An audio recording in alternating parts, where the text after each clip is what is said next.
நடத்த கர்த்தர் கிருபை செய்தார். ஆண்டவருக்கு நன்றி செலுத்துகிறேன். அல்லேலூயா. எத்தனை பேர் சந்தோஷமாக இருக்கீங்க? அல்லேலூயா. அபிஷேக ஆராதனை என்று அது உங்களுக்கு நீங்கள் எல்லோரும் எதிர்பார்ப்போடு வந்திருப்பீங்கன்னு நான் நினைக்கிறேன். அபிஷேகத்தை பெற்றுக்கொள்ள ஆயத்தமாக வந்திருக்கிறீங்களா? ஏசாயா 54:3 அங்கே சொல்லப்பட்டிருக்கிறது, நீ வலதுபுறத்திலும் இடதுபுறத்திலும் இடங்கொண்டு பெருகுவாய். அல்லேலூயா. இந்த வசனத்தின்படி ஒரு பெரிய பெருக்கத்தை ஆண்டவர் நிச்சயமாக தருவார். நீங்கள் எதிர்பார்க்கிறத விட பெரிய காரியத்தை கர்த்தர் செய்வார். எத்தனை பேர் நம்புறீங்க? அல்லேலூயா. எத்தனை பேர் நம்புறீங்க? அவர் வாக்குத்தத்தம் பண்ணினவர் சொல்லுங்க, உண்மையுள்ளவராய் இருக்கிறாரே. வசனம் நிறைவேறுமா? இன்றைக்கு நிறைவேறது நீங்கள் பார்ப்பீங்க. ஆமென் சொல்லுங்க. அல்லேலூயா. வானமும் பூமி ஒளிந்து போனாலும் அவருடைய வார்த்தைகள் என்ன செய்யாது? ஒளிந்து போகாது. அவருடைய வார்த்தைகள் ஆமென்றும் ஆமென் என்றும் இருக்கிறது. ஸ்தோத்திரம். மாறாத வார்த்தை, மாறாத தேவன். அவரை நாம் நம்பியிருக்கிறோம், அவரை நாம் ஆராதிக்கிறோம், அவரை நாம் உயர்த்துகிறோம். நிச்சயமாக நாம் எதிர்பார்ப்பதை விட பெரிய காரியங்களை நம்முடைய வாழ்க்கையில் ஊழியத்திலே கர்த்தர் செய்வார். அல்லேலூயா. அல்லேலூயா. நல்ல உற்சாகமாக தேவ சமூகத்தில் காணப்படுவோம். இன்றைக்கி என்ன ஆண்டவர் செய்வாருங்கிறத முதல்ல நான் சொல்லிடுறேன். ஆமென் சொல்லுங்க. அல்லேலூயா. நிறைய பேர் நீங்கள் அந்நிய பாஷை அடையாளத்தோட அபிஷேகம் பெறுவீங்க. ஒரு ஆமீன் கூட சொல்ல மாட்டீங்களா? அல்லேலூயா. அபிஷேகத்தை இழந்த கொஞ்சம் பேர் இங்கே இருக்கிறீங்க. திரும்ப உங்களுக்கு ஆண்டவர் அபிஷேகம் தருவார். நீங்கள் விரும்பினால், நீங்கள் எதிர்பார்த்தால். அல்லேலூயா. சிலருக்கு சில வரங்களை ஆண்டவர் தருவார். சிலர் என்ன நினைக்கிறீங்கன்னா, இன்னும் கர்த்தருக்காக நாம் பயன்படணும் அப்படின்னு நினைக்கிறீங்க. அதை உங்கள் சிந்தனைகளை ஆண்டவர் பார்க்குறாரு. நிச்சயமாக சில வரங்களை உங்களுக்கு தருவார். நீங்கள் அநேகருக்கு ஆசீர்வாதமாக மாறுவீங்க. ஆமென் சொல்லுங்க.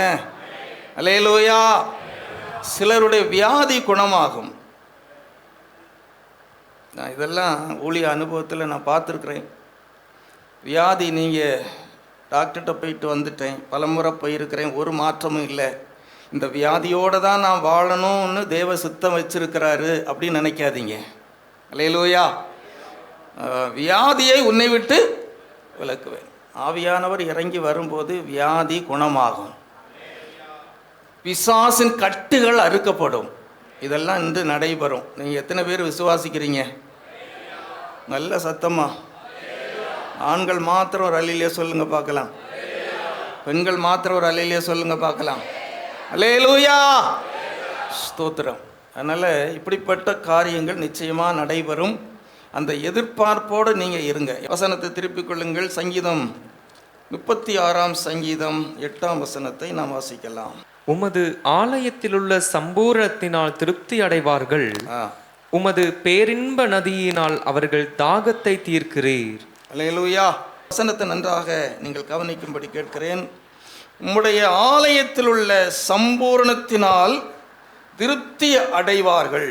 முதல் பகுதி சொல்லியிருக்குது. ரெண்டாவது, உமது பேரின்ப நதியினால் அவர்கள் தாகத்தை தீர்க்கிறீர். எதற்காக நம்ம ஆலயம் வருகிறோம்? ஆலயத்துக்கு வர வேண்டிய அவசியம் என்ன? இந்த வேத வசனம் சொல்லுகிறது, அதாவது ஆண்டவர் நம்ம என்ன செய்கிறாராம்? இதில் சொல்லப்பட்ட வார்த்தையின்படி திருப்தி அடைவார்கள். ஆலயத்தின் சம்பூரணம், ஆலயத்தில் நிறைய ஆசீர்வாதத்தை ஆண்டவர் வச்சிருக்கிறார். ஆலயத்துக்கு வருகிறதுனால, ஆராதிப்பதினால அநேக நன்மைகளை ஆண்டவர் நமக்கு வைத்திருக்கிறார். எத்தனை பேர் நம்புறீங்க? அல்லேலூயா. அநேக நன்மைகள் உண்டு, அநேக ஆசீர்வாதங்கள் உண்டு. ஸ்தோத்திரம். ஆலயத்துக்கு வருகிறவர்கள் தான் ஒரு பூரணமான, ஒரு உண்மையான ஆசீர்வாதத்தை பெற்றுக்கொள்ளுவாங்க, பரிபூரண நன்மையை பெற்றுக்கொள்ளுவாங்க.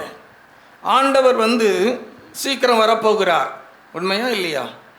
வருவாரா? சபையை எடுத்துக்கொள்ள வருகிறார். சபையார், நான் தான் சபை.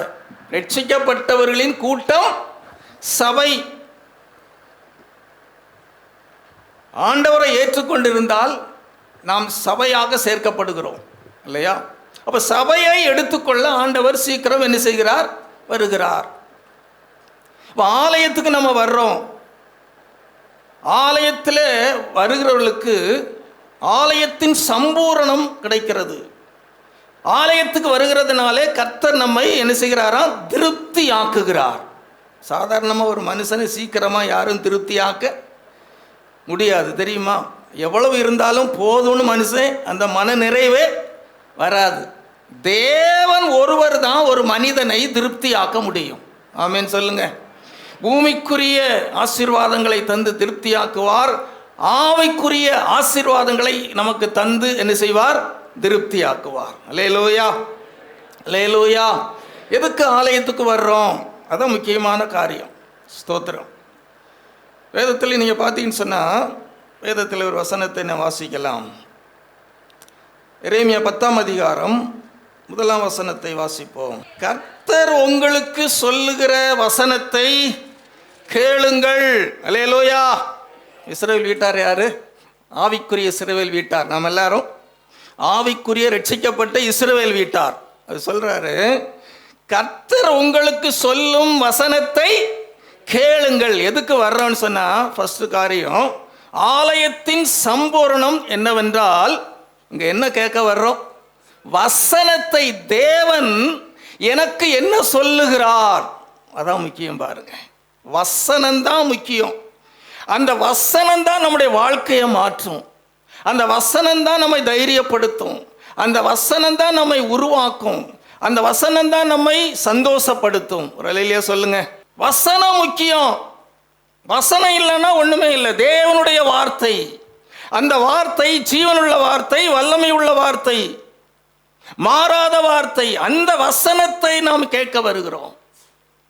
அந்த வசனத்தை கர்த்தர் உங்களுக்கு தருவார்.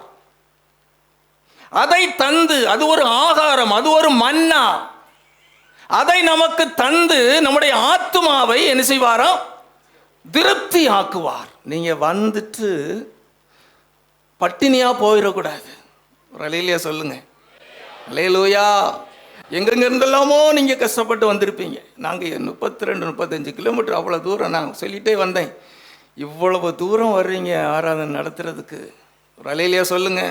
நீங்கள் அங்கங்கே இருந்து வந்திருப்பீங்க. எதற்கு இது இவ்வளவு பிரயாசப்பட்டு நீங்க வந்திருக்கிறீங்க? வசனம்.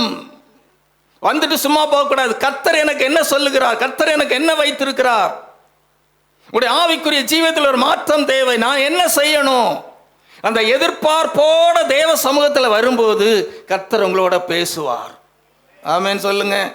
அவர் பேசுகிற தெய்வம், நம்முடைய சூழ்நிலைகளை அறிந்திருக்கிற தெய்வம், நம்முடைய கஷ்டங்களை கண்ணீரை அறிந்திருக்கிற தெய்வம். ஏற்ற வார்த்தைகளை உங்களுக்கு தந்து உங்களோட இடைபடுவார். ஆமென் சொல்லுங்க. அல்லேலூயா. எரேமியா 15ஆம் அதிகாரத்தில் 16ஆம் வசனம் நினைக்கிறேன், அங்க சொல்லப்பட்டிருக்கிறது, வசனம் கிடைத்த உடனே அதை நான் என்ன செய்தேன்? உட்கொண்டேன். அது என் ஆத்மாவுக்கு எப்படி இருந்தது? சந்தோஷத்தையும் மகிழ்ச்சியையும் என்ன செய்தது?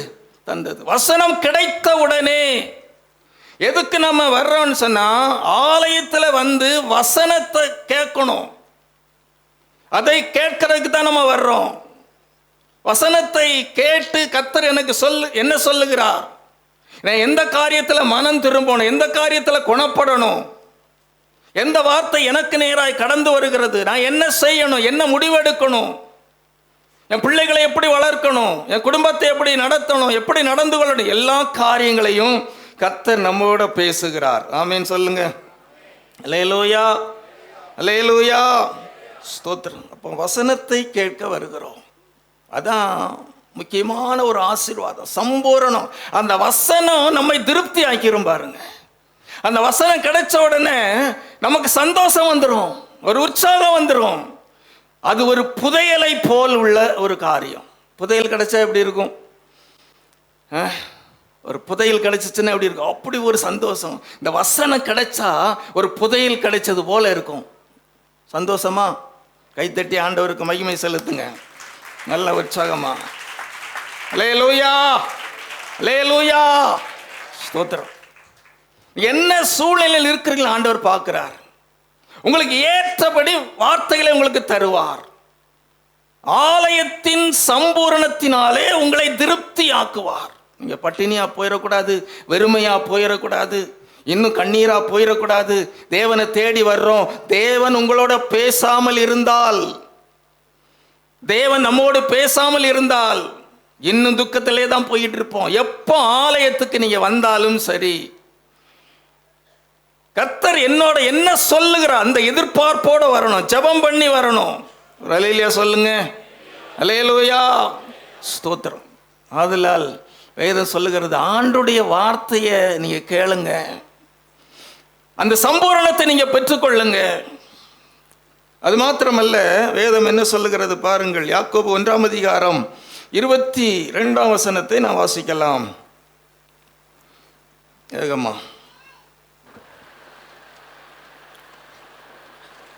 யாராவது ஒருத்தர் வாசிக்கிறதுக்கு நீங்க ஆயத்தமா மைக்கோடு இருந்தீங்கன்னா ரொம்ப நல்லது.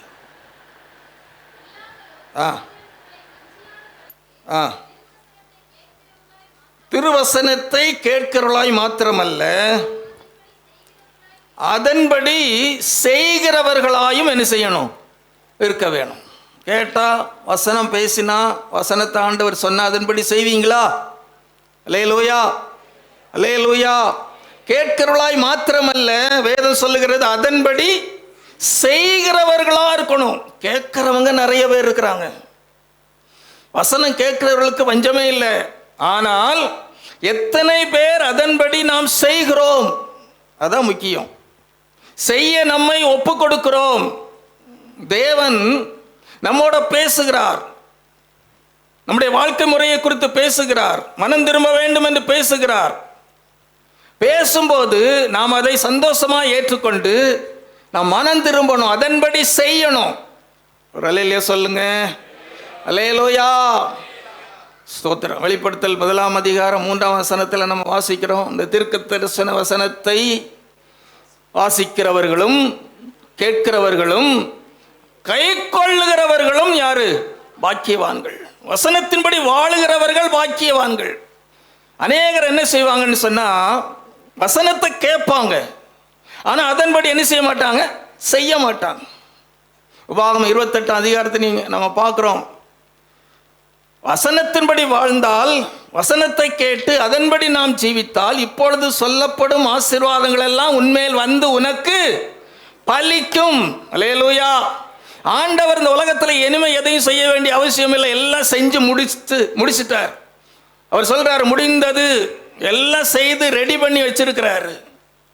நம்ம வசனத்தின்படி நம்மை அர்ப்பணிக்கும் போது ஆண்டவர் நமக்கு ஆயத்தம் பண்ணி வைத்திருக்கிற அந்த நன்மைகள் எல்லாம் நம்முடைய வாழ்க்கையில வந்து சேரும். ஆமீன் சொல்லுங்க. அல்லேலூயா, அல்லேலூயா. நம்மளை வாழ வைக்கிறதுக்கு தான் இயேசு வந்தார். நம்முடைய குடும்பத்தில் அற்புதம் செய்ய தான் இயேசு வந்தார். புழுதியில் இருந்து கர்த்தர் நம்மை உயர்த்துகிறதுக்கு தான் இயேசு வந்தார். அல்லேலூயா, ஸ்தோத்திரம். வசனத்தை கை கொள்ளணும், நல்லா கேட்கணும். சம்பூரணத்தை நமக்கு தர்றார். என்ன சொல்றார், நான் எதில் மாறணும், அதில் ரொம்ப கவனமாக இருக்கணும். கிறிஸ்துக்களை வளரணும், வேரூன்றி நிற்கணும், சத்தியத்தில் பலப்படணும். அல்லேலூயா சொல்லுங்க. ஆமாம், அதான் எதிர்பார்க்கிறார். என்றைக்கும் குழந்தைகளாக இருக்கக்கூடாது. வசனத்தை கேட்டு கேட்டு மன்னாவை புசித்து புசித்து நல்ல புஷ்டியாக மாறணும், நல்ல பலன் அடையணும், வளரணும். ஸ்தோத்திரம். அதை கை கொள்ளணும். அப்படி கை கொள்ளும் போது நம்முடைய ஆத்துமா எப்படி ஆகுமா, நல்ல திருப்தியா மாறிடும். ஆமீன் சொல்லுங்க. அல்லேலூயா, ஸ்தோத்திரம். என்ன நடந்தாலும் நீங்க பயப்பட மாட்டீங்க, என்ன சூழ்நிலை வந்தாலும் நீங்க உறுதியா நிற்பீங்க. அப்படி கர்த்தர் உங்களை மாற்றுவார். ஸ்தோத்திரம். ஆண்டவருக்காக எதையாவது செய்ய வேண்டும் என்கிற எண்ணங்கள் நம்முடைய வாழ்க்கையில அதிகமாக வருகிறதை நான் பார்க்க முடியும். அல்லேலூயா சொல்லுங்க. ஸ்தோத்திரம். ஆதாம் ஏவாளை தேவன் உருவாக்கி ஏதேன் தோட்டத்தில் வைத்திருந்தார். நடுமரத்தின் கனி அதை புசிக்க கூடாது என்று சொன்னார். அல்லேலூயா சொல்லுங்க. அல்லேலூயா. ஆனா இவங்க ஆண்டுடைய வார்த்தையை கேட்டாங்க, ஆனா அதன்படி செய்யல. கேட்டுட்டு அதன்படி செய்யாத போது அதனுடைய பின்விளைவுகள் மிக மோசமான நிலைமையாக மாறுது. எப்போதும் நம்முடைய இருதயம் திறந்த மனதாக இருக்கணும். ஆண்டவரே சொல்லும், நீர் சொல்றதை செய்யறதுக்கு தான் என்ன அழைச்சிருக்கிறீர். அல்லேலூயா. நீர் சொல்ல, நான் கேட்குறேன், அதன்படி வாழ்வேன். என்னிடத்தில் என்ன தவறு இருக்கிறது, என்ன குற்றம் இருக்கிறது, நான் என்ன செய்யணும், என்னிடத்தில் சொல்லும், நான் கேட்குறேன். ஒரு அல்லேலூயா சொல்லுங்களேன். அல்லேலூயா. அப்படி ஒப்பு கொடுக்கும் போதுதான் வாழ்க்கை மாறும். பாருங்க, உங்க சூழ்நிலை மாறும். எல்லா காரியத்திலும் தேவன் ஆளுகை செய்வார். நான் ஒரு கிறிஸ்தவ குடும்பத்தில் பிறந்தவன். பெயர் கிறிஸ்தவ குடும்பம். சிறு பிராயத்தில் நீங்கள் பார்த்தீங்கன்னா பயங்கரமான கஷ்டம், தரித்திரம். எங்கள் தாய் தகப்பனார் எங்களை படிக்க வைக்க கூட வாய்ப்புகள் இல்லை. ஹாஸ்டலில் கொண்டு போய் சேர்த்தாங்க. ஒரு கிறிஸ்தவ ஹாஸ்டலில் தான் படித்தோம், வளர்ந்தோம். சிறு வயதிலேயே பார்த்தீங்கன்னா நிறைய வசனங்கள் கற்றுக்கொள்ள சொல்ல நிறைய வாய்ப்புகள் இருந்தது. அப்படி தான் வளர்ந்தேன். ஆனால் வசனத்தை எல்லாம் மனப்பாடம் பண்ணுவேன், கேட்பேன், எல்லாம் செய்வேன். ஆனால் வசனத்தை கை கொள்ள மாட்டேன். வசனத்தை கை கொள்ளாத வரைக்கும், கீழ்ப்படியாத வரைக்கும் என் வாழ்க்கையில் எந்த மாற்றமும் என்ன செய்யலை, வரவே இல்லை. இந்த வசனத்தை ஏற்றுக்கொண்டு என்றைக்கு ஆண்டவரை நீர் சொல்லுகிறபடி நான் செய்வேன் என்று ஒப்பு கொடுத்தேனோ அந்த நாளில் இருந்து ஒரு பெரிய மாற்றம் வந்தது. கைத்தட்டி ஆண்டவருக்கு மகிமை செலுத்துங்க. எப்போ மாற்றம் வரும்? எப்போ நீங்க எதிர்பார்க்கிற காரியம் நடக்கும்? எப்போ உங்களுக்கு வழி திறக்கும்? எப்பொழுது உங்க ஜெபம் கேட்கப்படும்? எப்பொழுது உங்க விருப்பம் நிறைவேறும் என்று சொன்னால், உங்க கேட்கிற வசனத்தின்படி உங்களை ஒப்பு கொடுத்து அதன்படி செய்யணும். அதை நடைமுறைப்படுத்த வேண்டும். அல்லேலூயா. தெரிந்து வைத்திருப்பது வேறு. இப்படி வசனம் சொல்லுகிறது, நான் தெரிஞ்சு வச்சிருக்கிறேன். தெரிஞ்சு வைக்கிறதுல புண்ணியம் இல்லை. அதை கை கொள்ளுகிறோமா, அதை தேவன் பார்ப்பார். ஆமீன் சொல்லுங்க. அதனால தான் கேட்கிறவளாய் மாத்திரமல்ல, அதன்படி நீங்க செய்யுங்க. ஆதாம் ஏவாளும் கேட்டாங்க, ஆனா அதன்படி செய்யல. செய்யாத போது என்ன நடந்தது?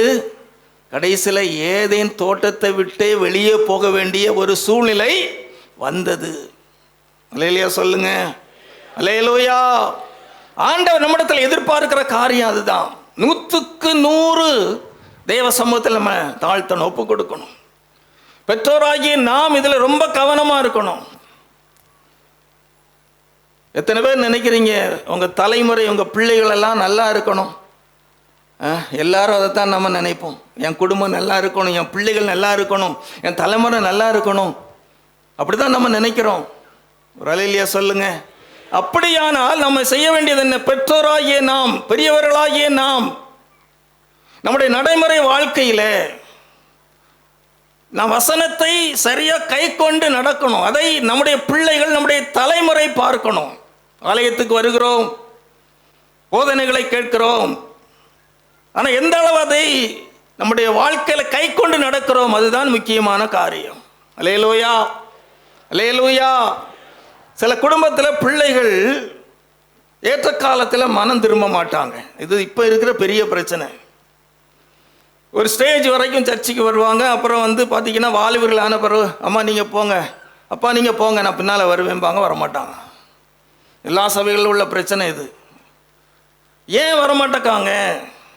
நான் உங்களுக்கு சொல்கிறேன், இயேசு முன்னால் போகிறார், நல்ல மேய்ப்பன். ஆமீன் சொல்லுங்க. நீங்கள் இயேசுவுக்கு பின்னால் போகணும். யார்? பெற்றோராகிய நீங்கள் இயேசுவுக்கு பின்னால் போகணும். நீங்கள் கரெக்டாக இயேசுவுக்கு பின்னால் போனீங்கன்னா உங்கள் பின்னால் உங்கள் பிள்ளைகள் கட்டாயம் வருவாங்க. எத்தனை பேர் ஆமீன் சொல்கிறீங்க? உண்மையா இல்லையா? நடைமுறைப்படுத்தி பாருங்க.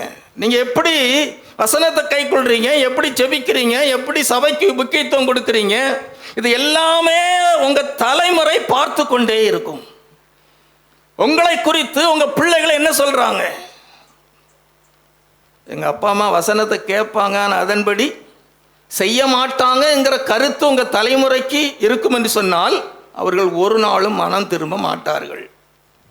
அவங்க சொல்லணும், எங்கள் அப்பா அம்மா எங்களுக்கு ஒரு முன்மாதிரியாக இருக்கிறாங்க, அவங்க சரியாக இருப்பாங்க, வசனம்னு அப்படி கை கொள்ளுவாங்க, போதனையின்படி வாழுவாங்க, ஆலயத்துக்கு சரியா போவாங்க. வசனம் என்ன போதிக்கப்படும் அதன்படி அதை கை கொள்றதை நான் பார்த்துருக்கிறேன் அப்படின்னு சொன்னா அந்த பிள்ளைகள் அதே பாதையிலே வரும். ஒரு ஆமென் சொல்ல மாட்டீங்களா? அல்லேலூயா.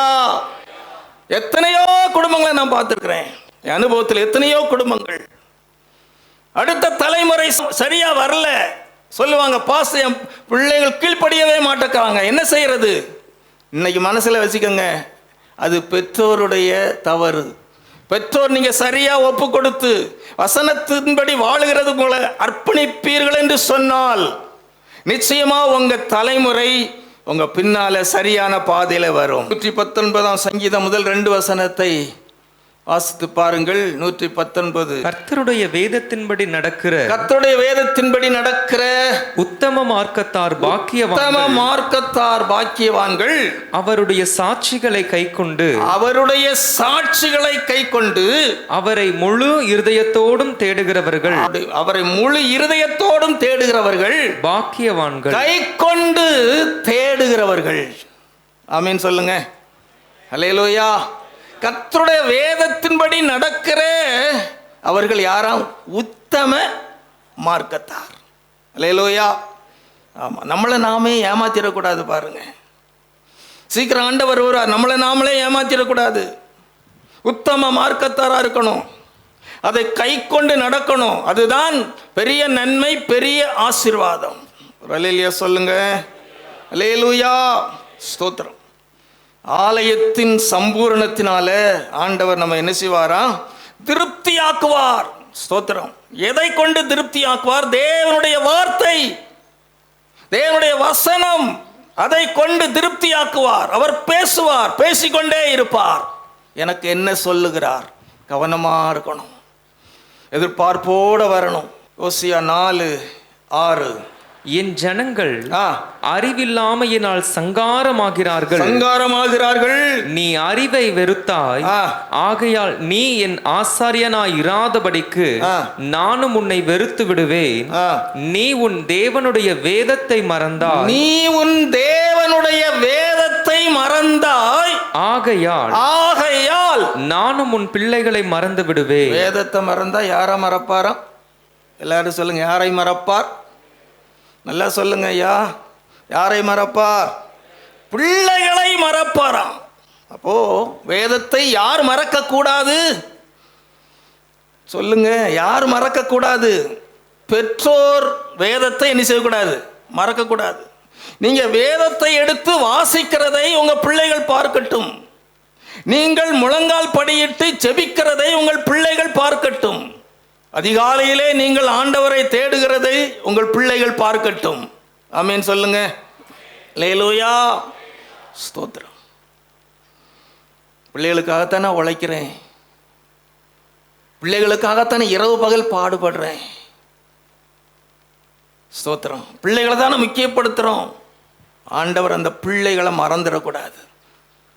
வசனத்தை நன்றாக கேட்டு அந்த சம்பூரணத்தை, ஆலயத்தில் வந்து சம்பூரணத்தை பெற்றோர் நீங்கள் பெற்றுக்கொள்ளணும். நீங்கள் திருப்தி அடையணும்.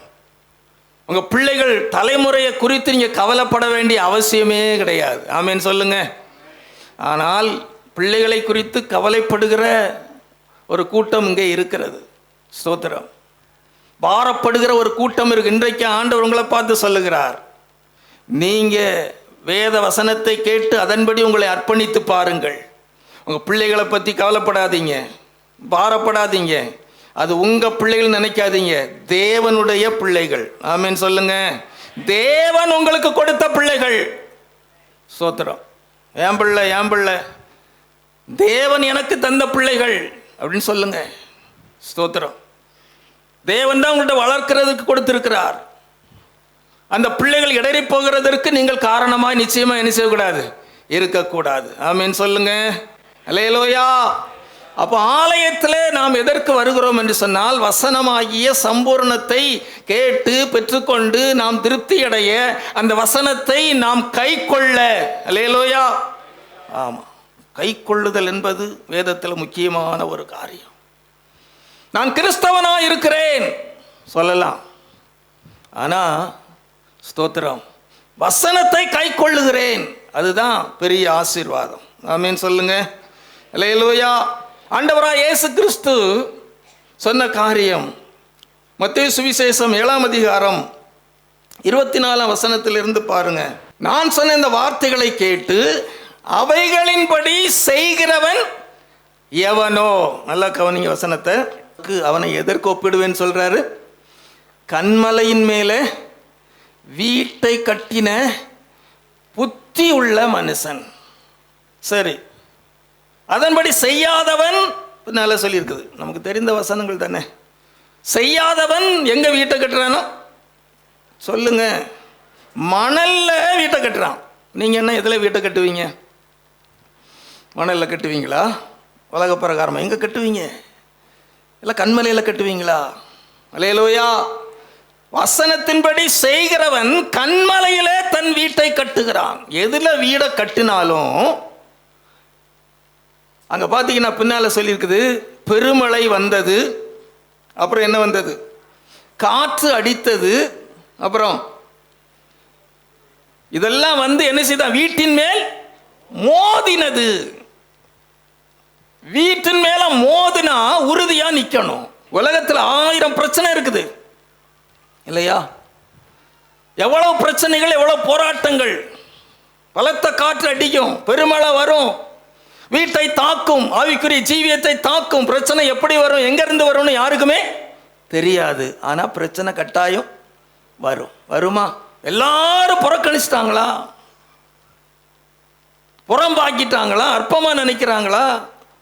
அவமானப்படுத்துறாங்களா? நெருக்கடியான சூழ்நிலை இருக்கிறீங்களா? என்ன செய்வது, உலகத்தில் வாழவே பிடிக்கலன்னு சொல்றீங்களா? வசனத்தை மாத்திரம் நீங்க கவனிங்க, மற்ற எதையும் பார்க்காதீங்க. வசனத்தை கேட்டு அதன்படி செஞ்சீங்கன்னா நீங்க கண்மலையில் அஸ்திவாரம் போட்டு உங்க வீட்டை கட்டுறீங்க. என்ன சூழ்நிலை வந்தாலும் உங்களை யாரும் அசைக்க முடியாது. நம்மளை யாரும் அசைச்சிடக்கூடாது. நம்மை அசைக்கிற சூழ்நிலை இந்த உலகத்தில் நிறைய இருக்குது. ஒருத்தர் அங்க இழுப்பாங்க, ஒருத்தர் இங்க இழுப்பாங்க. அங்க வாயேன், அங்க போனா அற்புதம் நடக்கும், இங்க வாயேன், எனக்கு இதெல்லாம் நடந்தது. அங்கங்க இழுக்கிற ஆட்கள், குடும்பம், உடைய நண்பர்கள், வேலை செய்யற இடத்துல நம்மை யாரும் அசைத்து விடக்கூடாது. நீங்க மற்றவர்களை அசைக்கணும். நீங்க உங்க அஸ்திவாரம் ஸ்ட்ராங்கா இருந்தா தானே நீங்க மற்றவர்களை இழுக்க முடியும், அசைக்க முடியும். இருக்கீங்களா? அல்லேலூயா, அல்லேலூயா. வசனத்தை கேட்டு அதன்படி செய்கிறவன், நல்லா கவனிங்க, அதன்படி செய்யணும். செய்யும் போது கண்மலையில நம்ம வீட்டை கட்டுறோம், கண்மலையில் அஸ்திவாரம் போடுறோம். காற்று வரும், மழை வரும், பெருவெள்ளம் வரும், புயல் கூட அடிக்கும், சுனாமி கூட வரும். அல்லேலூயா. எது வந்தாலும் உங்களை யாரும் என்ன செய்ய முடியாது, அசைக்க முடியாது. வசனத்துக்கு அவ்வளவு வல்லமை உண்டு. ஆனா நிறைய பேர் செய்யற காரியம் என்ன தெரியுமா? அதாவது ஆண்டவருடைய வார்த்தை ஆம் என்றும் ஆமீன் என்றும் இருக்குது. நீங்க குப்பையில இருந்தாலும் சரி, ஒண்ணுமே இல்லாத நிலைமையில இயேசுட்ட வந்தாலும் சரி, மகனே மகளே வான்னு அப்படியே கட்டி அணைச்சி ஏற்றுக்கொள்ளுவார். ஆமீன் சொல்லுங்க. இளையகுமாரன் எல்லாவற்றையும் இழந்து, ஒருவேளை சாப்பாட்டு கூட வழி இல்லாம, பன்றிக்கு கொடுக்கிற தவிடு கூட கிடைக்காம தகப்பன் வீட்டுக்கு என்ன செய்தானா? வந்தான். எதிர்கொண்டு ஓடி கட்டி அணைத்தார். ஒரு அலையிலேயே சொல்லுங்க, அதான் தகப்பன். நீ ஒண்ணுமே இல்லாம வந்தாலும் உங்களை ஏற்றுக்கொள்ளுகிற ஒரு நல்ல தேவன் இருக்கிறார். உங்களை ஏற்றுக்கொண்டு உங்களுக்கு என்னென்ன தேவையோ எல்லாம் தருவார். ஆமேன் சொல்லுங்க. உங்களுக்கு என்னென்ன தேவையோ எல்லாம் தருவார். நல்ல மனசுல வச்சுக்கோங்க.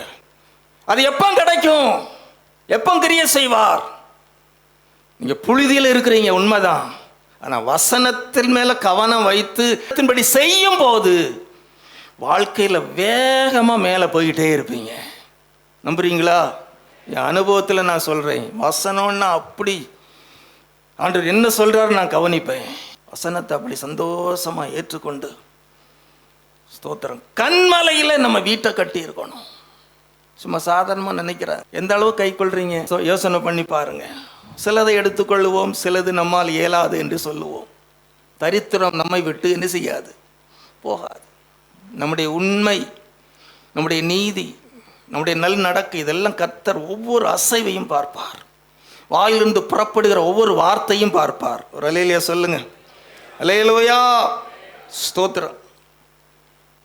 அதுக்கு தக்கபடி தான் தேவன் என்ன செய்வார், நமக்கு உதவி செய்வார். ஸ்தோத்திரம். கவனமா வசனத்தை கேட்டு ஆலயத்தின் சம்பூரணத்தினால நம்ம கேட்டு கேட்டு திருப்தி அடைந்து நல்ல பூரணமான ஒரு அனுபவத்தை நோக்கி வர தேவன் விரும்புகிறார். உமது ஆலயத்துள்ள சம்பூரணத்தினால் திருப்தி ஆவார்கள். உமது பேரின்ப நதியினால் அவர்கள் தாகத்தை தீர்க்கிறீர். எதை கொண்டு தாகத்தை தீர்க்கிறாராம்? பேரின்ப நதி. அந்த வார்த்தையை பாருங்களேன், பேரின்ப நதி. இன்றைக்கு உலகத்தில் மக்கள் இன்பத்தை தேடி ஓடுறாங்க. பேரின்பம் எங்க இருக்குது? தேவனிடத்தில் இருக்கிறது, தேவனுடைய அபிஷேகத்துக்குள்ள இருக்குது. ஆமீன் சொல்லுங்க. அல்லேலூயா.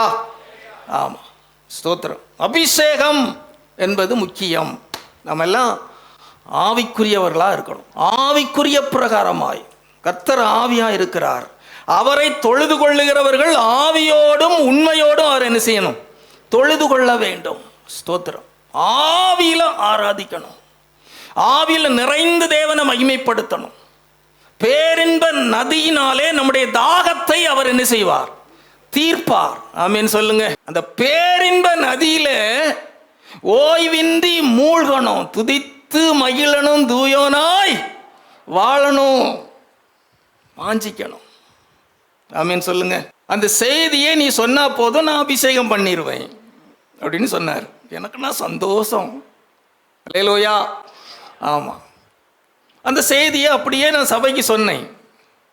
ஆண்டவர் சொல்லியிருக்கிறார், இன்றைக்கு நீங்கள் அபிஷேகம் பெறுவீர்கள். தொடக்கத்தில் நான் சொன்னேன் இல்லையா, எனக்கு அசைக்க முடியாத ஒரு விசுவாசம் உண்டு. என்னன்னு சொன்னால், நீங்கள் எல்லாம் அபிஷேகம் பெறுவீர்கள். கண்ணால் பார்த்துருக்கிறேன். ஸ்தோத்திரம். நிறைய பேர் அபிஷேகம் பெறுறதை, நிறைய அபிஷேக கூட்டங்களை நான் நடத்தியிருக்கிறேன். ஒரு அல்லேலூயா சொல்லுங்கள். நீங்கள் எதிர்பார்ப்போட வாஞ்சியோடு இருப்பீங்கன்னு சொன்னால் கர்த்தர் உங்களை நிரப்பாமல் அனுப்பவே மாட்டார். அன்று சொன்னார். சொன்னபடி அபிஷேக கூட்டம் நடத்தினேன். கிட்டத்தட்ட எல்லாருமே அபிஷேகம் பெற்றாங்க. எனக்கு ஆச்சரியமாக இருந்தது. அப்படி ஆண்டவர் நடத்தினார். ஆண்டவர் சொன்னார், உன்னை பல சபைகளுக்கு நான் கொண்டு போவேன் அப்படின்னு சொன்னார். பல சபைகளுக்கு போய் வசனத்தை சொல்லி இப்படி அபிஷேக கூட்டம் நடத்தியிருக்கிறேன். இந்த முகவரியை ஏன் சொல்கிறேன் அப்படின்னு சொன்னால், சிலருக்கு இதை சொன்னால் தான் விசுவாசமே வரும். இருக்கீங்களா? சொல்லுங்களேன். ஆமேன். என்ன திடீர்னு அபிஷேகம் அபிஷேகன்றாரு, இவர் எப்படி நடத்துவார் அப்படின்னு நீங்கள் நினைப்பீங்க சிலர். அப்போது கர்த்தர் என்னை கொண்டு இந்த காரியங்களை செய்திருக்கிறார், இன்றைக்கும் செய்வார். ஆமேன் சொல்லுங்க. அல்லேலூயா. என்ன இருக்காங்க பாருங்க ஃபர்ஸ்ட் ரோல. இந்த இப்படிப்பட்ட பிள்ளைகள் கூட அபிஷேகம் பெறுவாங்க. ஆமேன் சொல்லுங்க. தம்பிகளா, அபிஷேகம் பெறுவீங்களா? என்ன பாருங்கடே, அபிஷேகம் பெறுவீங்களா? கப்பல் போய் மறைஞ்சிருச்சா? கையெட.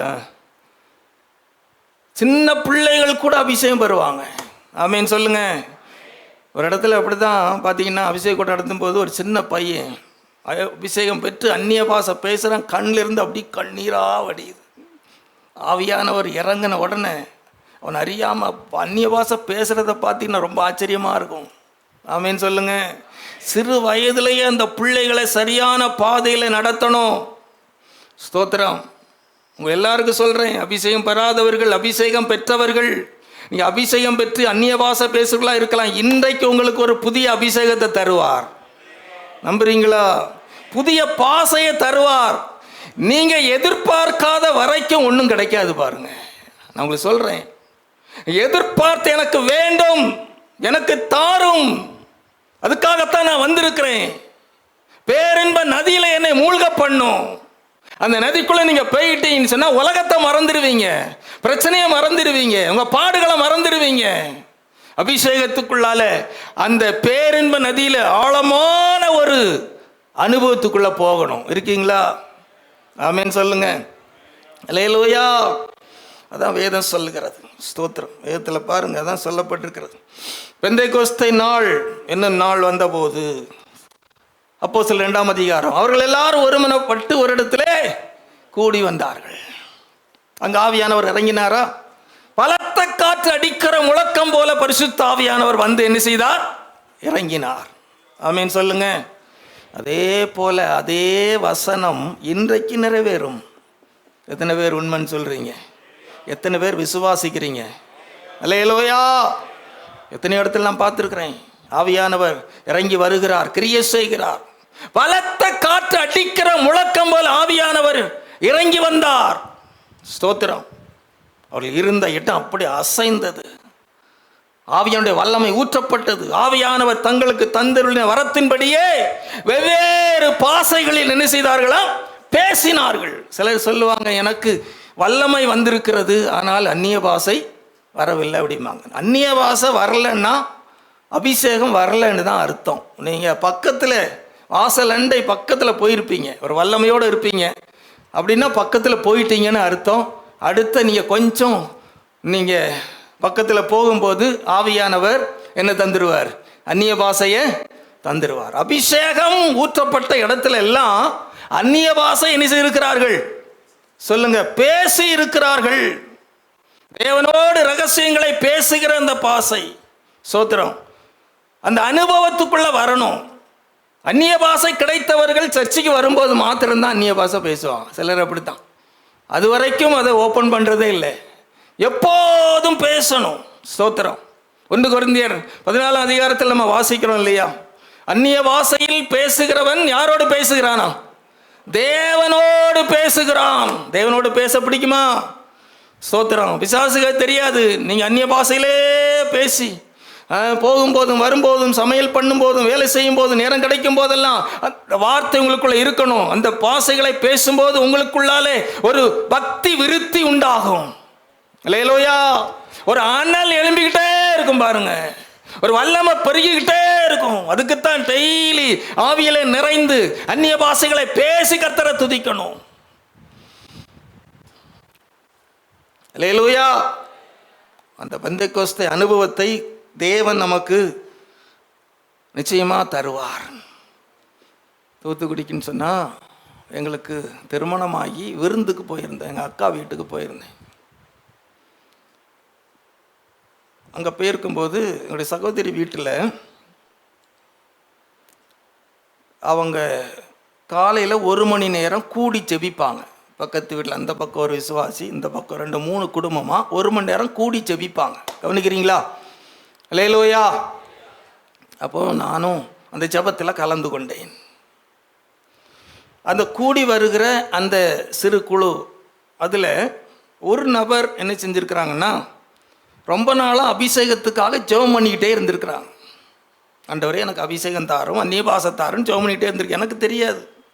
நான் போய் உட்கார்ந்த உடனே ஆண்டவர் என்கிட்ட சொல்கிறாரு, இந்த சகோதரி இருக்காங்களே, இவங்க அபிஷேகத்துக்கு ஜெபம் பண்ணி இருக்கிறாங்க. நீ என்ன செய்யணும்னு சொன்னால், என்னுடைய சில வார்த்தைகள் நான் சொல்கிறேன், அதை நீ சொல்லு. இப்போ இவங்களை நான் அபிஷேகம் பண்ண போகிறேன் அப்படின்றார். நான் புதுசாக போயிருக்கிறேன்னா நான் ஒன்றுமே, ஆண்டவரே என்னால் முடியாதுன்னு சொல்கிறேன். ஆண்டவரே நான் எப்படி சொல்லுவேன்? அப்போ புது அனுபவம் பாருங்கள். நான் எப்படி சொல்லுவேன்? ஆண்டவர் சொல்கிற 1 மணி நேரம் முடிய போகுது. ஆண்டவர் சொல்கிறாரு, நானும் மறுப்பு தெரிவிச்சுக்கிட்டே இருக்கிறேன். என் ஆத்துமாவே கர்த்தரை ஸ்தோத்திரின்னு சொல்ல ஆரம்பிக்கிற வேளையில் நான் நிறுத்துங்க அப்படின்ட்டேன். ஆவியானவர் விடலை, நிறுத்துங்க அப்படின்னேன். அதெல்லாம் அப்படி கண்ணை முழிச்சு பார்த்தாங்களே, என்ன அப்படின்னாங்க. இல்லை, இந்த சிஸ்டர் வந்து நீங்கள் அபிஷேகம் பண்ணணும்னு ஜெபம் பண்ணிட்டு இருக்கீங்களோ? ஆமாம். ஆண்டவர் சொல்கிறாரு, இப்போ உங்களை அபிஷேகம் பண்ணுவேன் அப்படின்னு சொல்கிறாரு அப்படின்னு சொல்கிறேன் நான்.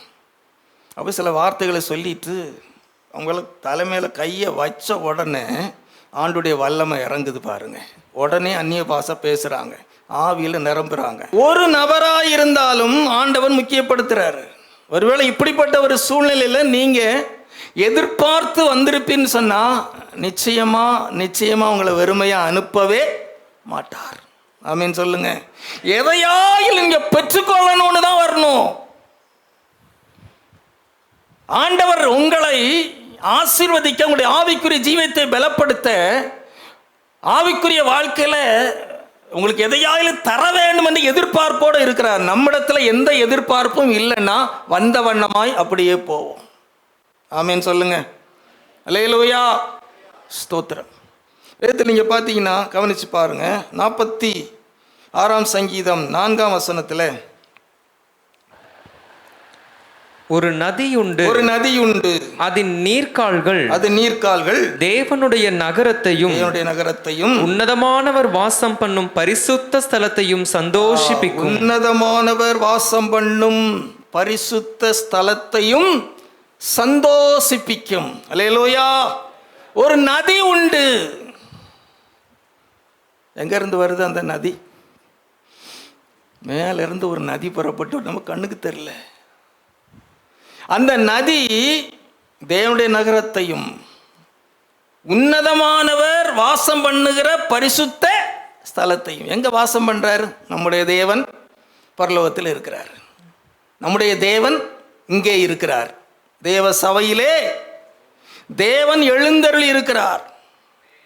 அந்த நதி சபைக்குள்ளே வருகிறது, சபைக்குள்ளே ஊற்றப்படுகிறது. உன்னதமானவர் வாசம் பண்ணுகிற பரிசுத்த ஸ்தலத்தில் அவர் அங்கேயும் இருக்கிறார், அவர் இங்கேயும் இருக்கிறார். இருக்கிறாரா? எப்படி சொல்றீங்க நீங்க? அங்கேயும் இருக்கிறார், இங்கேயும் இருக்கிறார், எங்கும் இருக்கிறார். நமக்கு எத்தனை சூரியன் உண்டு சொல்லுங்க? ஒரே சூரியன் தானே? சொல்லுங்க, நல்லா சொல்லுங்க. எத்தனை சூரியன்? ஒரே சூரியன், சரிதானா? ரைட். இப்போ நீங்கள் ஒவ்வொருவரும் ஒவ்வொரு கப்பில் தண்ணி வச்சுட்டு அங்கே போய் பார்த்தீங்கன்னா சூரியன் தண்ணியில் தெரியும். உங்கள் எல்லாருக்கும் ஒவ்வொரு சூரியன் தெரியும். சூரியன் அங்கேயும் இருக்கிறது, அப்புறம் சூரியன் உங்களிடத்திலும் இருக்கிறது. நான் சொன்னது எதாவது புரிஞ்சுதா? ஆமேன்னு சொல்லுங்க. அல்லேலூயா. ஆமாம், அதே போல தான் தேவன் அங்கேயும் இருக்கிறார், இங்கேயும் இருக்கிறார், எங்கும் இருக்கிறார். ஆமேன் சொல்லுங்க. அல்லேலூயா. அப்ப அந்த நதி புறப்பட்டு வருகிறது, நம்மை செழிப்பாக்கும்படி வருகிறது, நம்முடைய வாழ்க்கையில கிரியை செய்யும்படி, நம்மை மாற்றும்படி அந்த நதி புறப்பட்டு வருகிறதை நாம் பார்க்கிறோம். ஒரு அல்லேலூயா சொல்லுங்க. அல்லேலூயா. அது அங்கு சொல்லப்பட்டிருக்கிறது. உமது பேரின்ப நதியினால் அவர்கள் தாகத்தை தீர்க்கிறீர். ஸ்தோத்திரம். நம்முடைய தாகத்தை, ஆத்துமா தாகத்தை தீர்க்கிறார். பொதுவாகவே ஆத்துமா எப்படி படைக்கப்பட்டிருக்கிறது? 3 நிலைகள் இருக்கிறது இல்லையா? ஆவி, ஆத்துமா, சரீரம். ஒரே மனிதன் இல்லையா? அப்ப இந்த ஆத்துமா எப்படி படைக்கப்பட்டிருக்குன்னு சொன்னா, இந்த ஆத்துமா எப்போதுமே சந்தோஷமா இருக்க படைக்கப்பட்டிருக்கிறது. கிறிஸ்துவுக்குள் இந்த ஆத்துமா சந்தோஷமாக பேரின்ப நதியிலே மூழ்கி சந்தோஷப்படலை அப்படின்னு சொன்னா, இந்த ஆத்மா ஆட்டோமேட்டிக்கா சிற்றின்பத்தில் சந்தோஷப்படுறதுக்கு அது தன்னால என்ன செஞ்சிடும்? இருக்கீங்களா? தன்னால அது போயிடும். நீ போகணும்லாம் சொல்ல வேண்டாம். ஏன்னா அந்த ஆத்மா என்ன விரும்புதுன்னா, எப்போதுமே நான் ஹாப்பியா இருக்க விரும்புறேன், சந்தோஷமா இருக்க விரும்புறேன். அந்த சந்தோஷம் கிறிஸ்துவுக்குள். அல்லேலூயா. ரோமர் 14:17 நீங்க வாசித்து பார்த்தீங்கன்னா, தேவனுடைய ராஜ்யம் புசிப்பும் குடிப்பும் அல்ல, அது நீதியும் சமாதானமும் பரிசுத்த ஆவியினாலே உண்டாகிற சந்தோஷமா இருக்கிறது. சத்தமர் அல்லேலூயா சொல்லுவோம். அல்லேலூயா. ஸ்தோத்திரம். தேவனுடைய ராஜ்யத்துக்குள்ள வரும்போது பரிசுத்த ஆவியினால் உண்டாகிற ஒரு சந்தோஷம், சமாதானம். அந்த நதி வந்துருச்சுன்னா சந்தோஷம். அதனால தான் பாட்டு படிக்கிறோம், என்னுள்ளம் தேவ அன்பால் பொங்கி வழியுதே. எத்தனை பேர் சந்தோஷமா இருக்கிறீங்க? ஆண்டவர் ஏற்கனவே நமக்கு வாக்கு பண்ணி இருக்கிறது என்ன?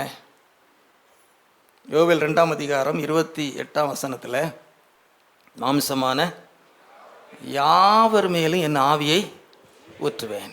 இது யாரை குறிக்குது? நம்மளை குறிக்குதா? மாமிசம் இருக்குதா? அல்லேலூயா.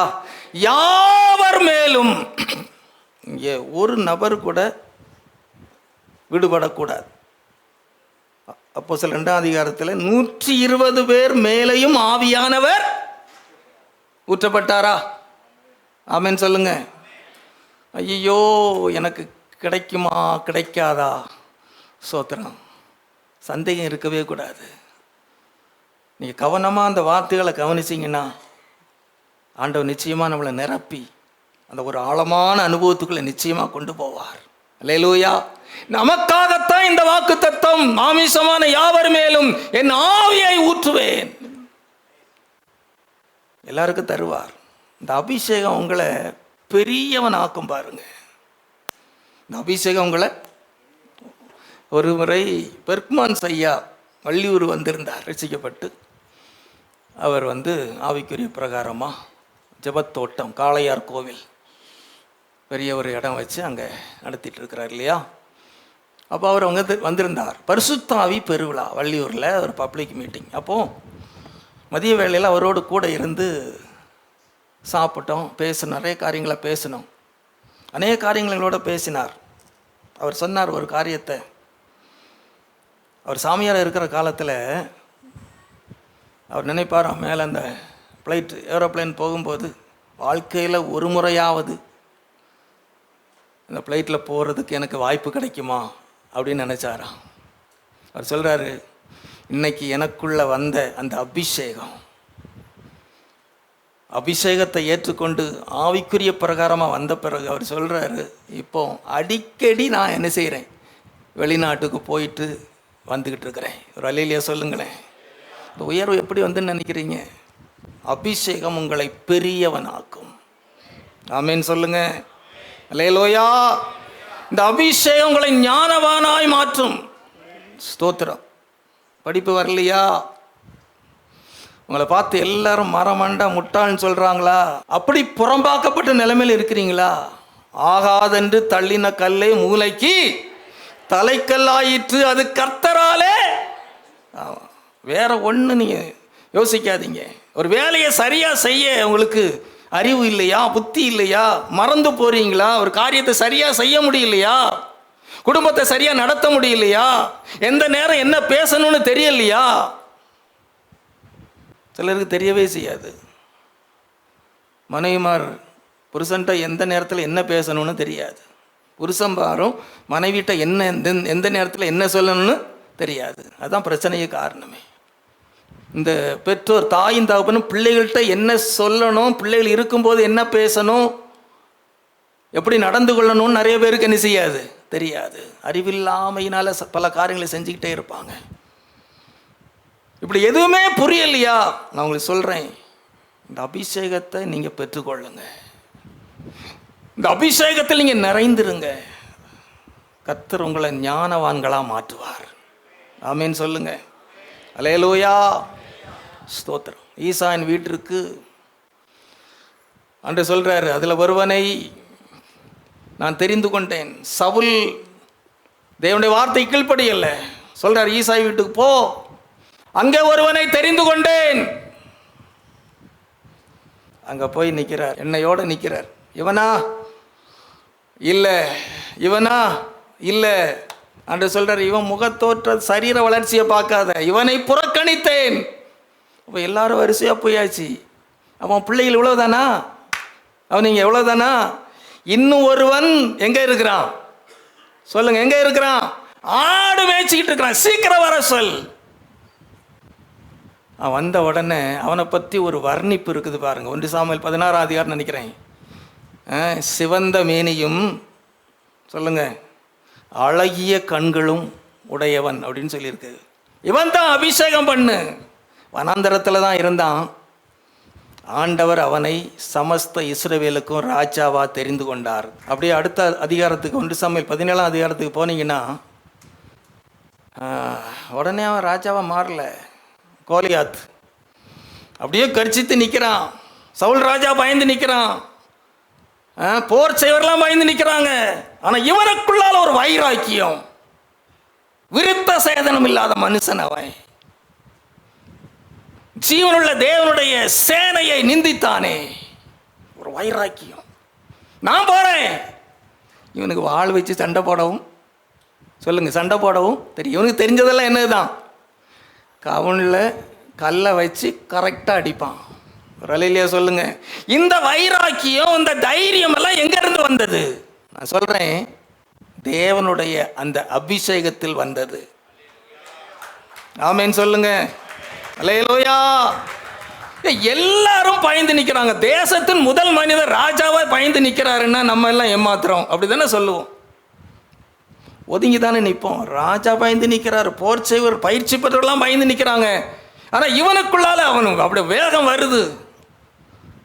நான் போறேன், அவனோட நான் யுத்தம் பண்ணுவேன், அவனை கொல்வேன், அவன் தலையை வெட்டுவேன். அல்லேலூயா சொல்லுங்க. இந்த வைராக்கியம், இந்த தைரியம் எங்க இருந்து வந்ததுன்னு சொன்னால் தேவ அபிஷேகத்துக்குள்ள இருக்குது. அதெல்லாம் இந்த அபிஷேகம் வந்துச்சுன்னா ஒரு வைராக்கியம் வந்துடும். அல்லேலூயா. பிசாசை கண்டு எதிர்த்து நிற்கக்கூடிய ஒரு தைரியம் வரும். ஏன் பயப்படுறீங்க? ஏன் பயந்து ஒதுங்குறீங்க? இந்த அபிஷேகத்தை நிறைந்திருங்க. உங்களை எந்த வல்லமையும் மேற்கொள்ள முடியாது.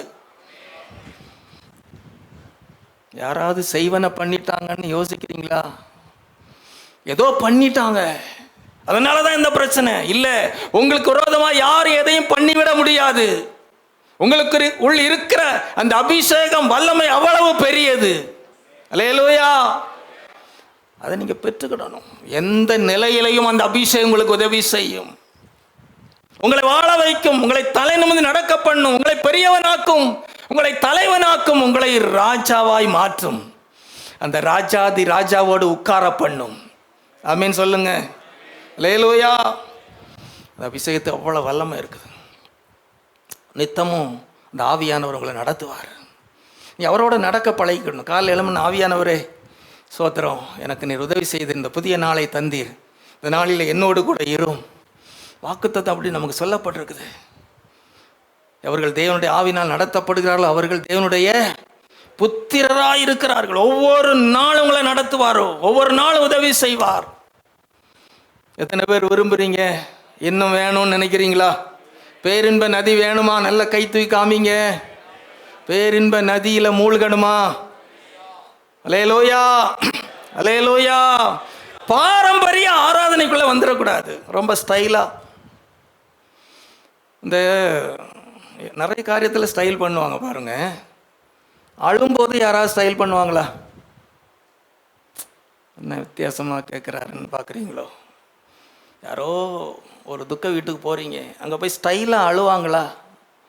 எம்மா அப்படின்னு சொல்லி கத்திட்டு தலையை விரித்து போட்டுட்டு எதையும் பார்க்க மாட்டாங்க. அந்த துக்கம் வேற எதையும் யோசிக்கப்படாது, ஸ்டைலாக ஆராதிக்கப்படாது. நல்ல விடுதலையோடு விட்டு கொடுத்துடணும். ஆமேன்னு சொல்லுங்க.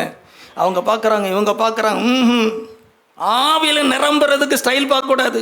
இப்படித்தான் கை தட்டுவேன், இப்படித்தான் வாயே நான் திறக்க மாட்டேன். 81 சங்கீதம் 10 வசனத்தில் உன் வாயை விரிவாய் திற. வாயை திறக்காதவங்கள ஒன்றுமே செய்ய முடியாது. நான் இப்போமே சொல்லிட்டேன், நீங்கள் வாயை திறக்கலைன்னு சொன்னால் ஒன்றுமே என்ன செய்யாது. ஆண்டவர் சொல்றார், வாயை திற திற. அல்லேலூயா. ஆமாம், ஆண்டவர் கிரியை செய்வார். வாக்குத்தத்தம் நமக்கு இருக்குது. என்ன வாக்குத்தத்தம்? வேதம் சொல்லுகிறது, மாமிசமான யாவர் மேலே என் ஆவியை ஊற்றுவேன். ஸ்தோத்திரம். இன்னைக்கு ஸ்பெஷல் ஆராதனை ஆனதுனால எத்தனை மணி வரை போகலாம் நீங்கள் சொல்லுங்களேன். உங்கள் டைம் முடிஞ்சு போச்சு. இதோட முடிஞ்சிச்சுல்ல? முடிஞ்சிடுச்சு. இன்னும் ஒரு அரை மணி நேரம் எடுத்துக்கலாமா? இன்னும் ஒரு பதிலும் சொல்ல மாட்டேங்கிங்களே. என் ஆத்மாவே போட்டுறவா? சொல்லுங்கள். நீங்கள் சொல்கிறத வச்சு தான் இருக்குது. 11 மணிக்கு முடிச்சிடுவோம். ஓகேயா? சமாதானம் சொல்கிறாங்க. ஒரு அல்லேலூயா சொல்லுங்களேன். அல்லேலூயா. ஸ்தோத்திரம். ஒரு 5 நிமிஷத்துக்குள்ளால நம்ம ஆராதனைக்குள்ளே போயிடுவோம். சரியா? சரி, இந்த பேரின்ப நதியை அந்த அனுபவத்துக்குள்ளே யார் போவாங்க அப்படின்னு பார்த்தீங்கன்னா, வெளிப்படுத்தல் 22ஆம் அதிகாரம் 17ஆம் வசனத்தை பாருங்க. 22:17. ஆவியும் மணவாட்டியும் வா என்கிறார்கள், கேட்கிறவனும் வா என்பானாக. தாகமாயிருக்கிறவன் வரக்கடவன், தாகமாயிருக்கிறவன் வரக்கடவன். விருப்பமுள்ளவன் ஜீவ தண்ணீரை இலவசமாய் வாங்கிக் கொள்ள கடவன். எவ்வளவு அருமையா சொல்லியிருக்கு. தாகமாயிருக்கிறவன் வரக்கடவன். தாகம் இருக்குதா? இருக்கீங்களா? தாகம் இருக்குதா? தண்ணீர் குடிக்கணும் தாகம் இருக்குதா? பேரின்ப நதி வேணும்னு தாகம் இருக்குதா? அல்லேலூயா, அல்லேலூயா. ஸ்தோத்திரம். விருப்பம் உள்ளவன் யாரையும் கட்டாயப்படுத்தி ஒன்றும் செய்ய மாட்டார். விருப்பம் உள்ளவனுக்கு எப்படி கொடுக்கிறாரா? இலவசமா கொடுக்கிறார். சொல்லுங்க, எப்படி கொடுக்கிறாரு? இலவசம். ஸ்தோத்திரம். காசெல்லாம் கொடுக்க வேண்டாம். நீங்க தாகத்தோட ஆண்டவரே என்னை நிரப்பிற ஆண்டவரே அப்படின்னு நீங்க சொல்லிட்டாலே போதும். இயேசு ஏற்றுக்கொண்ட பிற்பாடு அபிஷேகம் ரொம்ப ஆசை. அப்போது ஒரு வால் போஸ்ட் பார்த்தேன். என்ன வால் போஸ்ட்னா, பக்கத்து கிராமத்தில் ஒரு ஊழியக்காரர் வருகிறார். சனிக்கிழமை காலையிலே அபிஷேக கூட்டம், அபிஷேகம் பெற்றுக்கொள்ளாதவர்களுக்கு அபிஷேக கூட்டம் நடைபெறணும். அதை பார்த்தோன்னா சந்தோஷம். ஒரு ஐபிசி சர்ச்சு, அது எந்த சர்ச்சாக இருந்தானே நமக்கு தேவை அபிஷேகம். ஒரு 3 கிலோமீட்டர் அந்த கிராமத்துக்கு நடந்தே போனேன். ஒரு அலையிலையா சொல்லுங்கள். இன்றைக்கும் சொல்கிறேன், அது நடந்து போனேன்னா பறந்து போனானே தெரில. அப்படி போகும் போதே ஒரு அனல் அப்படி எரியுது பாருங்க. இந்த அனுபவத்தை விவரிக்கவே முடியாது. அப்படி சட்டி சூடாயிடுச்சுன்னு சொல்லுவாங்க தெரியுமா? அல்லேலூயா. அப்படி அனல் ஏறுது. போய் உட்கார்ந்தேன். அங்கே ஒரு மொத்தத்தில் ஒரு 20 பேர் இருப்பாங்க அபிஷேக ஆராதனைக்கு. போய் உட்கார்ந்து சில ஆலோசனை சொன்னார். ஒன்றா சொல்ல சொல்ல சொல்ல சொல்ல சொல்ல எனக்குள்ள அப்படி ஒரு தேவ பிரசன்னம் இறங்கிக்கிட்டே இருக்குது. அவர் ஜெபத்தில் நடத்தினார் பாருங்க. அப்படியே ஆவியில் நிரம்பி அந்நிய பாஷையை பேசி. ஒரு அலையிலையா சொல்லுங்க. நீங்கள் அபிஷேகம் பெற்ற அந்த நாட்கள், அபிஷேகம் பெற்றோட்டு கேட்குற அந்த நாட்கள் ஞாபகம் இருக்குதா? அல்லேலூயா. அந்த அனுபவத்தை என்னைக்கு விடக்கூடாது. வேதம் சொல்லுகிறது, ஆவியில எப்படி இருங்கள்? அனலாயிருங்கள். அனலும் இல்லை குளிரும் இல்லைன்னா ஆண்டவர் சொல்றாரு, என்ன செய்வேன்? உங்களை வாந்தி பண்ணி போடுவேன். அபிஷேகம் பெற்று அப்படியே வேர்த்து எடுத்து எழும்பி அந்த ஊழியக்காரர் கூப்பிட்டார். என்ன, தம்பி எழும்பி நில்லுங்க அப்படின்னாரு. எழும்பி பயத்தோட நடுக்கம் எழும்பி நிற்கிறேன். ஆண்டவர் உங்களுக்கு ஒரு விசேஷித்த அபிஷேகத்தை தந்திருக்கிறார் அப்படின்னாரு. ஒரு அல்லேலூயா சொல்லுங்களேன். அல்லேலூயா. உங்களை அநேகருக்கு ஆசீர்வாதமாக கர்த்தர் பயன்படுத்துவார்னு சொன்னார். அவர் அன்னைக்கு சொன்னது இன்னைக்கு வரைக்கும் அது நிறைவேறி இருக்குது. இனிமேலும் அது நிறைவேறும். ஆமென் சொல்லுங்க. அல்லேலூயா. ஸ்தோத்திரம். அப்படி சந்தோஷம். சொல்லுவாங்க தெரியுமா, வண்டி வண்டியா அப்படின்னு சொல்லி. அப்படி ஒரு சந்தோஷம். பேரின்ப நதி. நீங்கள் இந்த அனுபவத்துக்குள்ளே வந்து பாருங்களேன். நான் சொல்கிறபடி நீங்கள் வாஞ்சியா ஆண்டவரை தேடி பாருங்களேன். இந்த அனுபவத்துக்குள்ளே வாங்க. வெளியே நிற்கிறது வரைக்கும் உங்களுக்கு ஒன்றுமே புரியாது. கவலைப்படுவீங்க, கண்ணீர் விடுவீங்க. ஆண்டவரை என்ன செய்யட்டும் இப்படி கலங்கி தான் நிற்பீங்க. ஆனால் இந்த அனுபவத்துக்குள்ள நீங்கள் பேரின்ப நதிக்குள்ளே வரும்போது எதை குறித்தும் கவலைப்பட மாட்டீங்க. இப்போ உங்களுக்கு பெரிய மலை போல் தெரிகிற பிரச்சனை, இந்த பேரின்ப நதிக்குள்ளே நீங்கள் போன உடனே அந்த மலை உங்களுக்கு சுண்டைக்காய் மாதிரி தெரியும். சுண்டைக்காய்னா தெரியும் தானே? அல்லேலூயா. பெருசா தெரிகிறதில்ல. ஓ, இதை மாதிரி 1000 பிரச்சனை. என் தேவன் பெரியவர், என்னோடு கூட இருக்கிறார். அல்லேலூயா. எனக்குள்ள இருக்கிற நான் உணர்றேன், அந்த அபிஷேகம் எனக்குள்ள இருக்குது. அல்லேலூயா. அப்படி மாறிடுவீங்க. அந்த அனுபவம் தேவை. சும்மா நான் ஆராதிச்சேன், பாட்டு பாடுனேன் அப்படின்னு போயிடக்கூடாது. இன்னொரு ஆழமான அனுபவத்துக்குள்ள வரணும். ஆண்டவர் உங்களை அழைக்கிறார். ஸ்தோத்திரம். ஆண்டவர் உங்களுக்குள்ள கிரியை செய்கிறார். அல்லேலூயா. அப்ப என்ன தேவை நமக்கு? தாகம், விருப்பம். விருப்பம் உள்ளவன் வரக்கடவன். கட்டாயம் கிடையாது. விரும்புனீங்கன்னா, நான் ஜெபத்தில் நடத்தும் போது உடனே ஒரு வல்லமை இறங்கும் பாருங்க. ஒரு வல்லம் அப்படியே உங்களை மேலே இறங்கும். எல்லாருக்குள்ளே இறங்கும். நீங்கள் விரும்புனீங்கன்னா, எதிர்பார்த்தீங்கன்னா ஒரு வல்லமை. நீ வயதானவர்களாக இருந்தாலும் சரி. ஒரு அல்லேலூயா சொல்லுங்க. நீ சொல்லும் போதே எனக்குள்ள ஒரு அனல் அப்படி எழும்பிக்கிட்டே இருக்கு. ஆமென் சொல்லுங்க. அல்லேலூயா. ரெண்டாவது என்ன நடக்கும்னு சொன்னால், 2 கொரிந்தியர் 3ஆம் அதிகாரம் 17ஆம் வசனத்தில் பார்த்தீங்கன்னா, கர்த்தரே ஆவியானவர், கர்த்தருடைய ஆவி எங்கேயோ அங்கே விடுதலை உண்டு. ஒரு விடுதலை தருவார். சொல்லுங்க, என்ன தருவார்? விடுதலைன்னா என்ன காரியத்தில் விடுதலை வேணும் உங்களுக்கு? நிறைய காரியம் சொல்லிகிட்டே போகலாம். கெட்ட சொப்பனம் வருதா? பிசாசு உங்களை துரத்துதா? கழுத்தை நெரிக்குதா? தப்பா சொல்கிறனோ? கழுத்தை நெரிக்குதா? நான் ஆண்டுக்குள்ளே வர முன்னாடி பேர் கிறிஸ்தனாக இருக்கும்போது எனக்கு இப்படி ஒரு பிரச்சனை உண்டு. அப்படி படுத்த உடனே ஒரு கூட்டம் பிசாசுகள் வரும். பயப்படாதீங்க. ஒரு கூட்டம் பிசாசு வரும், கண்ணுக்கு தெரியாது, கழுத்தை அப்படியே நெரிக்கும் பாருங்க. இங்கே யார் உட்காந்து அப்படியே நெரிக்கும், மூச்சு விட முடியும், எம்மா எம்மா எம்மா அப்படின்னா அது கழுத்தை நெரிச்சோடனே முழிப்பு வந்துடும், நினைவெல்லாம் வந்துடும். கையை எப்படி பார்ப்பேன் பாருங்கள், கை பார்க்குற உணர்வு இருக்கும், நான் அந்த பிடி விடாது. கையை தூக்கிட்டு இயேசுவின் நாமத்தில் அப்படின்னு ஒரு அடி அடிப்பேன் பாருங்கள். அப்போதும் இயேசுவை தான் கூப்பிடுவேன். சரியாக மனம் திரும்பாத போதும் இயேசு நாமத்தில் அந்தால போயிடும். ரொம்ப காலம் அந்த பிரச்சனை இருந்தது. அபிஷேகம் பெற்று ஆண்டுக்குள்ளே வந்த பிறகு அது ஓடியே போயிட்டு. இல்லையா சொல்லுங்கள். சில பிரச்சனைகள் உங்களுக்கு இருக்கும், சின்ன சின்ன பிரச்சனை நீங்கள் நினைப்பீங்க, அதுதான் பெரிய பிரச்சனை. என்ன சின்ன பிரச்சனை? பைபிள் கையில் எடுத்தா ஆட்டோமேட்டிக்காக தூக்க மாத்திரை போட்டது போல் தூக்கம் தானாய், என்ன ஒன்றும் சொல்ல மாட்டேங்கிங்களே, தூக்கம் தானா வரும். அதுவரை தூக்கம் வராது. சிலர் முழங்கால் போட்ட உடனே என்ன செஞ்சிடும்? கெட்ட ஆவி, கொட்ட ஆவி என்ன செஞ்சிடும்? வந்துடும். இதெல்லாம் என்ன நினைக்கிறீங்க? இதெல்லாம் ஒரு தடை, உங்களை ஆண்டவரை விட்டு பிரிக்கிற தடை. எந்த காரியம் உங்களுக்கு தடையாக இருக்குதோ கர்த்தர் விடுதலை ஆக்கிடுவார். அல்லேலூயா. சின்ன சின்ன பிரச்சனை தானே. இன்னும் சொல்கிறேங்க கேளுங்க. இந்த வேதத்தை எடுத்து நீங்கள் வாசித்து நீங்கள் தியானிக்க அப்படி நினைக்கும் போது உங்கள் கவனம் முழுவதும் வேதத்திலே வராது. உங்கள் கவனம் முழுவதும் அப்படி சுற்றிக்கிட்டே வரும். என்ன? அந்த பிரச்சனை, இந்த பிரச்சனை, அந்த தேவை இப்படின்னு சுற்றிக்கிட்டே வரும். ஒரு மனம் வராது பாருங்க. அதிலிருந்து ஒரு விடுதலை. ஆமேன்னு சொல்லுங்க. இன்னும் சொல்கிறேன், உங்கள் சரீரத்தில் சில பலவீனம் இருக்குது, நீங்கள் யார்ட்டுமே சொல்லலை, டாக்டர் முடியாதுன்னு சொல்லிட்டாரு. இந்த வியாதிக்கு சாது வர மருந்து சாப்பிடணும், மாத்திரை சாப்பிடணும்னு சொல்லிட்டாரு. யார் சொல்கிறத நம்புவீங்க? நீங்கள் டாக்டர் சொல்கிறத நம்புவீங்களா? இயேசு சொல்கிறத நம்புவீங்களா? ஒன்றும் சொல்ல மாட்டீங்களோ? உன் அக்கிரமங்களெல்லாம் மன்னித்து உன் நோய்களை எல்லாம் சொல்லுங்கள். எந்த நோய், எந்த நோயாக இருந்தாலும் கர்த்தர் குணமாக்குவார். எத்தனை பேர் நம்புறீங்க? ஆமேன்னு சொல்லுங்கள். நீங்கள் நம்புனீங்கன்னா உடனே ஒரு ஆமேன் வந்துடணும். ஆமேன்னு சொல்லுங்கள். அல்லேலூயா. நோய்களை எல்லாம் குணமாக்குவார். ஆமேன்னு சொல்லுங்க. நான் ஒரு குருடனாக இருந்தேன். அமைதியாயிட்டீங்க பார்த்தீங்களா?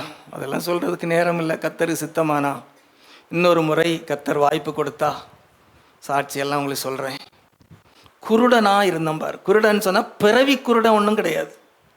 இடையிலே வந்த ஒரு வியாதி என்னை குருடன் ஆக்கிட்டு. டாக்டரால் கைவிடப்பட்ட கேஸ். நான் கண்ணு தெரியாது. இந்த பயங்கரமான ஒரு சூழ்நிலையில் தான் நான் ஆண்டவருக்குள்ளே வந்தேன். அதாவது கிட்டத்தட்ட 30 வருஷத்துக்கு முன்னாடி நடந்த கதை. பிரபலமான அதாவது கண் ஆஸ்பத்திரி திருநெல்வேலியில் இருக்குது, அரவிந்த் கண் ஆஸ்பத்திரி. அதிலே முடியாது. இது அவங்க சொன்னாங்க 1,00,000 பேரில் ஒருவருக்கு கூட இந்த வியாதி வராது அப்படின்னாங்க. என்ன வியாதின்னு கேட்குறீங்களா? உங்களுக்கு கண்ணில் பொடி பொடி ஓட்டை கிடக்குது அப்படின்னா. இப்படி கேள்விப்பட்டிருக்கீங்களா யாராவது? இல்லை. கண்ணில் பொடி பொடி ஓட்டை கிடக்குது, லென்ஸ் வச்சு பார்த்துட்டு பொடி பொடி ஓட்டை கிடக்குது, அதனால் பிளட்டில் உள்ள நீர் கண்ணில் அப்படியே கசியுது, சும்மா இருக்கும்போதே கண்ணீர் வடியும் எனக்கு. அப்படி ஒரு வியாதி, கண்ணு தெரியாமல் போயிடுச்சு. ஸ்தோத்திரம். ஆண்டவர் எனக்கு அற்புதமான சுகத்தை தந்தார். அல்லேலூயா. நான் சாட்சி சொல்கிறேன் பாருங்க. அற்புதமான சுகம், அபிஷேகம் வந்தது, வல்லமை இறங்கினது, சுகம் உண்டானது. அல்லேலூயா. திருநெல்வேலியில் ஒரு சபைக்கு போயிருந்த ஒரு மூத்த ஊழியக்காரர், கிட்டத்தட்ட என்னோட சீனியர், ஒரு 40 ஆண்டுகள் ஊழியம் செய்கிறவர். அடிக்கடி கூப்பிடுவார் அவர். அவருக்கு இந்த அபிஷேகத்தை நடத்த ரொம்ப பிடிக்கும். அந்த சபையில் ஒரு சிஸ்டர், அவங்க இடது கையும் இடது காலும் அதாவது ப்ரெஷர் ஓவர் ஆகி அப்படி இழுத்து வச்சிருச்சு. இப்படி கால் இப்படி இழுத்து இழுத்து நடப்பாங்க, கை இப்படி இழுத்து வச்சிருச்சு. அந்த பாஸ்டர் சொல்லியிருக்கிறாரு, இன்றைக்கி அபிஷேக கூட்டம், நீங்கள் எப்படியாவது சர்ச்சைக்கு வரணும், ஆவியானவர் இறங்குவார், உங்களை விடுதலை ஆக்குவார், நீங்கள் சுகமாவீங்க அப்படின்னு சொல்லியிருக்கிறார்.